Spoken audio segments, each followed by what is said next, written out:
Chairman சாரை பற்றி பொறுத்தவரையும் சொல்லணும் அப்படின்னா எந்த ஒரு விஷயமா இருந்தாலும் சரி ஒரு ஃப்ரீக்வெண்ட்லியாக நல்லா ஃப்ரெண்ட்லியாக சொல்லிக் கொடுக்கக்கூடிய ஒரு நல்ல ஒரு லீடர். எனக்கு வந்து டீச்சிங்கில் வந்து நான் டியூஷன் ஆரம்பத்தில் எடுத்துக்கிட்டு இருந்தேன். நான் யூத்து படிக்கும்போது நான் டியூஷன் தான் எனக்கு ஆரம்பித்தேன்.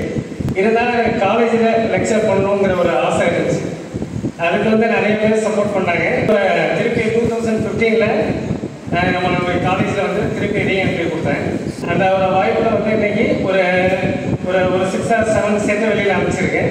நல்ல ஒரு யூனிவர்சிட்டி ரேங்க் ஹோல்டர்.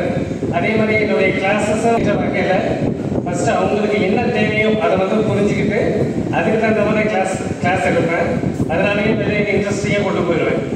அதனாலே அவங்கெல்லாம் ஓரளவுக்கு இங்கே வந்து இன்றைக்கி வந்து இத்தனை பேரை நான் ஓரளவுக்கு டெவலப் பண்ணி படிக்கும் போதுலாம் சார் நானே இருக்கிறது ஒரு புக்கு நம்மளுக்கு வந்து ப்ரெசென்ட் பண்ணாங்க. அது எப்பயுமே வீக்லி வந்து அது வந்து எல்லாருக்கும் படிக்கணும். அதில் வந்து மெயினாக ஆண்டர்ப்ரனரை பற்றி இருக்கும், தொழில் முனைவோரை பற்றி இருக்கும். ஃபுல் அண்ட் ஃபுல் வந்து நாங்கள் வாரத்துக்கு வாரம் வந்து ஒரு செமினார் மாதிரி எடுக்கணும். அதில் வந்து நிறைய விஷயங்கள் வந்து சார் வந்து 1 மணி நேரம் நம்மளுக்கு எப்பயுமே கிளாஸ் எடுப்பாங்க. 3 to 3:45 வந்து MBA கிளாஸ் எங்களுக்கு தான் 3:45 தான் முடியும். அப்போ வந்து நிறைய விஷயங்கள் சார் மூலயமா நிறைய லேர்ன் பண்ணியிருக்கேன். நல்ல ஒரு வாய்ப்பு கொடுத்தாங்க கண்டிப்பாக. அதனால வந்து என்னென்னா நிறைய விஷயங்கள் அச்சீவ் பண்ணியிருக்கேன். அதுக்கெல்லாம் காரணம் நிறைய பேர் ஒரு மோட்டிவேஷன் தான். ஒவ்வொரு விஷயத்துலையும் வந்து எல்லா விஷயத்துலையும் ஓரளவுக்கு கைட் பண்ணுவாங்க.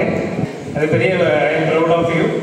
அதே மாதிரி நம்மளுடைய கல்லூரி வளர்ச்சிக்கு பங்காக நான் வந்து பங்கேற்பேங்கிறத சொல்லி நன்றி கூறி விடைபெற்றேன். அஸ்ஸலாமு அலைக்கும்.